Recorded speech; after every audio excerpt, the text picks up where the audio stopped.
ఈ వీడియోని స్కిప్ చేయకుండా చివరి వరకు చూడండి. నమస్తే, నా పేరు స్వరూప. నియమ్స్ కుక్కరీ వీక్షకులకు స్వాగతం. వినాయక చవితి వస్తాను కదా, చాలా అపార్ట్మెంట్స్లో 5 రోజులని, 7 రోజులని, 9 రోజులని, 11 రోజులని పూజలు చేస్తారు. రోజుకొక రకం నైవేద్యం చేస్తూ ఉంటారు. మనం కూడా 5 రకాల నైవేద్యాలు చేసుకుందాం.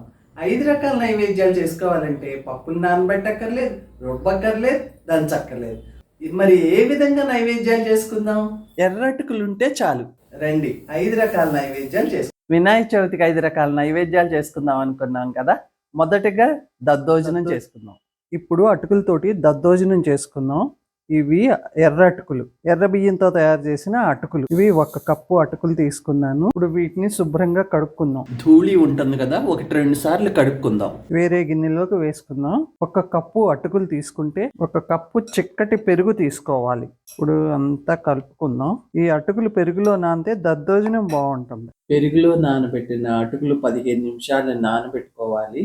మూత పెట్టి పక్కన పెట్టుకుందాం. పెరుగులో నానబెట్టిన అటుకులు నానియో లేదో చూద్దాం. పెరుగు వేసి నానబెట్టుకున్న అటుకులు చక్కగా నానిని. ఇప్పుడు దానిలో 1 కప్పు పాలు పోసి కలుపుకుంటే దద్దోజనం రుచి బాగుంటుంది.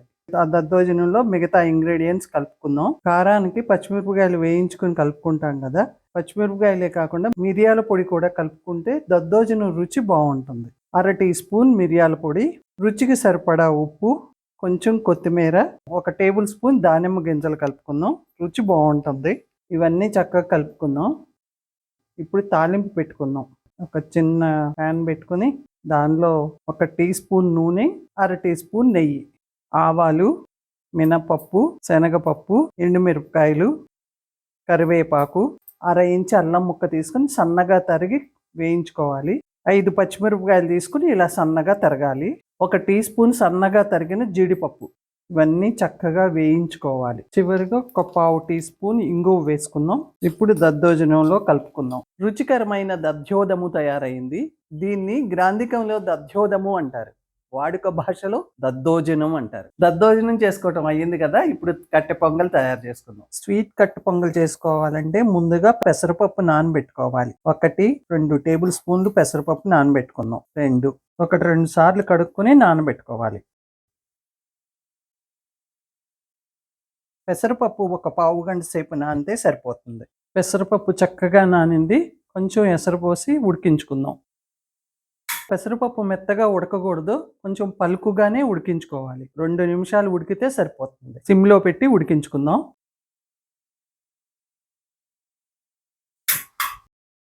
ఎర్ర అటుకులతోటి బెల్లం కట్టె పొంగల్ తయారు చేసుకుందాం. 2 టేబుల్ స్పూన్లు నెయ్యి వేసుకుందాం. 8 జీడిపప్పు తీసుకుని ఇలా ముక్కలుగా కోసుకోవాలి.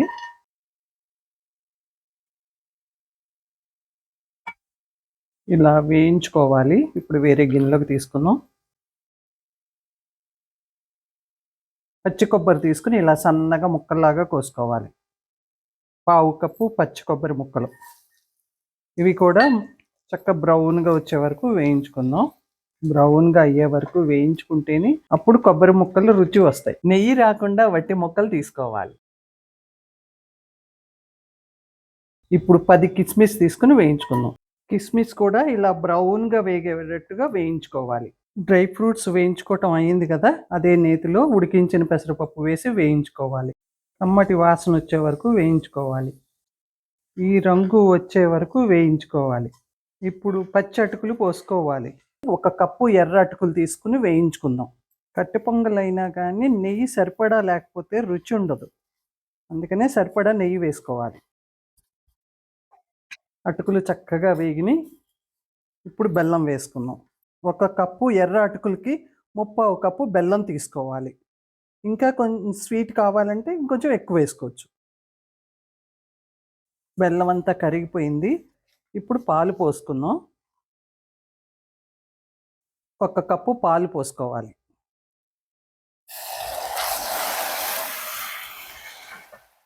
ఒక పావు కప్పు నీళ్లు కూడా పోసుకుందాం. తెల్ల అటుకుల కంటే ఈ ఎర్ర అటుకులు కొంచెం మందంగా ఉంటాయి, అందుకని ఉడకటం కొంచెం టైం పడుతుంది. ఇంకా దగ్గరికి అవ్వాలి. ఉడికిందో లేదో చూద్దాం. ఇంకా కొంచెం మగ్గితే సరిపోతుంది. ఉన్న పాలతోటి మగ్గుతుంది. ఇప్పుడు చివరగా అర టీ స్పూన్ యాలకుల పొడి వేసుకుందాం. వేయించుకున్న డ్రై ఫ్రూట్స్ కలుపుకుందాం. ఇప్పుడు రంగు ఎర్రగా ఉందని అనుకోవద్దు, ఇది ఎర్ర బియ్యం కదా, ఇలాగే ఉంటుంది. ఎర్రటుకుల కట్టి పొంగల్ చక్కగా తయారైంది. మూడో నైవేద్యంగా అటుకులతో మిక్సర్ తయారు చేసుకుందాం. అటుకులు మిక్సర్ తయారు చేసుకుందాం. ఇప్పుడు 2 టేబుల్ స్పూన్లు నూనె వేసుకుందాం. ఇప్పుడు అరకప్పు పల్లీలు వేయించుకుందాం. ఈ పల్లీలు చక్కగా వేగిని బౌల్లోకి తీసుకుందాం. అదే ప్యాన్లో అరకప్పు వేయించిన శనగపప్పు అంటే పుట్నాల పప్పు వేసి వేయించుకుందాం. ఈ శనగపప్పు కూడా చక్కగా వేగిని సన్నగా కట్ చేసిన జీడిపప్పు 2 టేబుల్ స్పూన్లు. జీడిపప్పు కావాలంటే వేసుకోండి, లేకపోతే మానేయచ్చు. నేనైతే వేశాను. శనగపప్పు జీడిపప్పు చక్కగా వేగిని ఇవి కూడా ఒక బౌల్లోకి తీసుకుందాం. మళ్ళీ 2 టేబుల్ స్పూన్లు నూనె వేసుకుందాం. 1 టీ స్పూన్ నెయ్యి వేసుకుందాం. సన్నగా కట్ చేసిన కరివేపాకు, అర స్పూన్ అల్లం సన్నగా తరిగి వేసుకోవాలి. ఒక 5 పచ్చిమిరపకాయలు తీసుకుని ఇలా సన్నగా తరగాలి. అల్లం వేసుకుంటే అటుకుల మిక్చర్ రుచిగా ఉంటుంది. ఎర్ర బియ్యం అటుకులు అన్నమాట ఇవి. అటుకులు వేసుకుందాం. 1 2 3 ఇవి కొంచెం సేపు వేయించుకోవాలి. 3 కప్పులు అటుకులు తీసుకున్నాం. వెనకటి కాలంలో మా ఇంట్లోనే తయారు చేసేవారు అటుకుల్ని. కొత్త వడ్లు వచ్చినప్పుడు కుండలో పోసి వేయించుతారన్నమాట వడ్లని. ఆ వేయించిన వాటిని రోట్లో వేసి, చెక్క రోలు ఉంటుంది, మామూలు రోలు కాదు, చెక్క రోట్లో వేసి దంచుతారనమాట. అప్పుడు అటుకుల్లాగా తయారవుతాయి. భలే తీగా ఉంటాయి. 1 కప్పు జొన్న అటుకులు, ఫ్లేక్స్ అంటారు, జొన్న అటుకులు వేస్తున్నాను.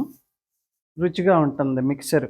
జొన్నలు వేసుకోవడం వల్ల ఆరోగ్యానికి కూడా మంచిది. తెల్ల అటుకుల కంటే కూడా ఎర్ర అటుకులతోటి ఇలా మిక్సర్ తయారు చేసుకుంటే మన ఆరోగ్యానికి మంచిది. డైరెక్ట్గా ఉప్పు వేసుకుంటే అడుగు చేరిపోతుంది. అందుకని ఉప్పులో కొంచెం నీళ్లు పోసి కరిగించి వేస్తే బాగా కలుస్తుంది. వేయించి పక్కన పెట్టుకున్న పల్లీలు కలుపుకుందాం. వేయించుకున్న జీడిపప్పు, వేయించిన శనగపప్పు కలుపుకుందాం. రుచికి సరిపడా ఉప్పు. ఇప్పుడు కరిగించిన ఉప్పు నీళ్లు వేసుకుందాం. ఇలా కలుపుకోవాలి. ఆ తడి పోయే వరకు వేయించుకుందాం.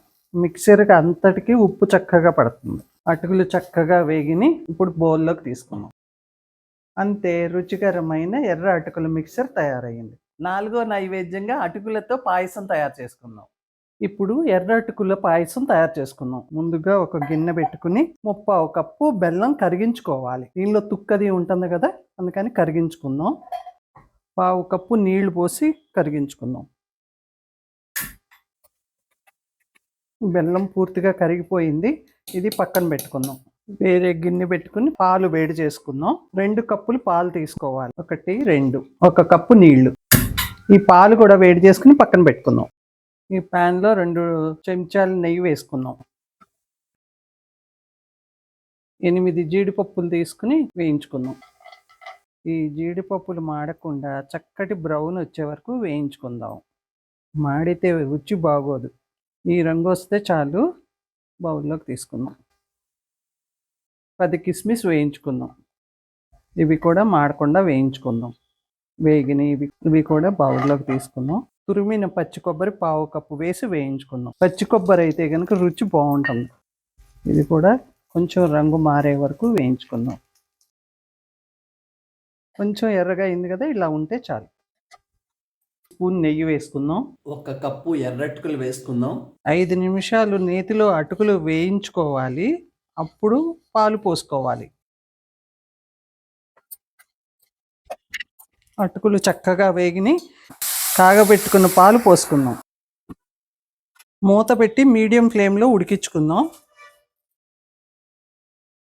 ఎలా ఉడికినాయో చూద్దాం. చక్కగా ఉడికినాయి అటుకులు. అర టీ స్పూన్ యాలకుల పొడి, వేయించుకున్న కొబ్బరి, కిస్మిస్, జీడిపప్పు కలుపుకుందాం. చివరిగా బెల్లపు సిరప్ కలుపుకుందాం. వడకట్టుకుందాం. దీనిలో సరైన కన్సిస్టెన్సీలో ఎర్ర అటుకుల పాయసం తయారైంది. ఇంకా పల్చగా కావాలంటే ఇంకొంచెం పాలు పోసుకొని పల్చగా చేసుకోవచ్చు. రుచికరమైన ఎర్ర అటుకుల పాయసం తయారైంది. ఐదో నైవేద్యంగా అటుకులతో పులిహోర చేసుకుందాం. ఇప్పుడు పులిహోర చేసుకుందాం. ఒక కప్పు ఎర్ర అటుకులు తీసుకున్నాను. మామూలు తెల్ల అటుకులతో కంటే కూడా ఎర్ర అటుకులతోటి పులిహోర చేసుకుంటే పులిహోర రుచిగా ఉంటుంది. ఇప్పుడు నీళ్లు పోసి 2-3 సార్లు కడుక్కుందాం. ఇప్పుడు నీళ్లు పోసి నానబెట్టుకుందాం. మూత పెట్టి 15 నిమిషాలు నానబెట్టుకోవాలి. పులిహోరకి అటుకులు నానబెట్టుకున్నాం కదా, ఇప్పుడు అవి ఎలా నానినాయో చూద్దాము. చక్కగా నాని వేరే బౌల్ తీసుకుని నీళ్లు లేకుండా పిండాలి. ఇలా పొడి పొడిగా వచ్చేటట్టుగా పిండుకోవాలి. నీళ్లు అస్సలు ఉండకూడదు. అటుకులు మెత్తగా నానని. అటుకుల పులిహోరకి తాలింపు వేసుకుందాం. తాలింపు చుప్పలు 4 టేబుల్ స్పూన్లు నూనె వేసుకుందాం. నూనె కాగింది. వేరుశనగ పప్పు వేసి వేయించుకుందాం.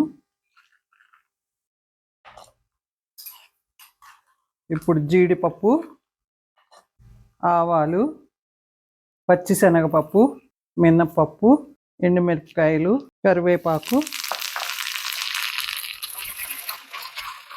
1/2 ఇంచి అల్లం తీసుకుని ఇలా సన్నగా తరుగాలి. 5 పచ్చిమిరపకాయలు తీసుకుని ఇలా సన్నగా కోసుకోవాలి. పచ్చిమిరపకాయలు చక్కగా వేగే వరకు వేయించుకోవాలి. పులిహోరలో పచ్చిమిరపకాయలు తింటే భలే రుచిగా ఉంటాయి.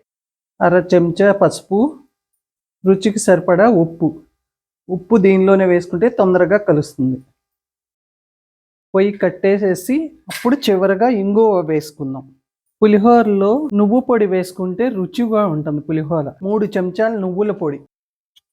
ఇప్పుడు తాలింపు అంతా దీనిలో కలుపుకుందాం. ఈ సైజు నిమ్మకాయలు 3 తీసుకుని రసం తీసుకుని కలుపుకుందాం. అటుకుల పులిహోరకి చింతపండు గుజ్జు కాకుండా నిమ్మరసం పోసి పులిహోర చేసుకుంటే రుచి బాగుంటుంది. ఇప్పుడు చివరిగా నిమ్మరసం పోసుకుందాం. మొత్తాన్ని కలుపుకుందాం. చేతితో కలుపుకుంటే బాగా కలుస్తుంది. ఈ వీడియో కనుక మీకు నచ్చినట్లయితే లైక్ చేయండి, షేర్ చేయండి, నియమ్స్ కుకరీకి సబ్స్క్రైబ్ చేయండి. బెల్ ఐకాన్ నొక్కడం మర్చిపోవద్దు. ధన్యవాదాలు. మీరు కూడా మీ ఇంట్లో తయారు చేసుకునే రుచి చూసి కామెంట్స్ పెట్టండి. రుచికరమైన అటుకుల నిమ్మకాయ పులిహోర తయారైంది. ఈ 5ంటిని నైవేద్యంగా 5 రోజులు పెట్టుకోవచ్చు. ధన్యవాదాలు.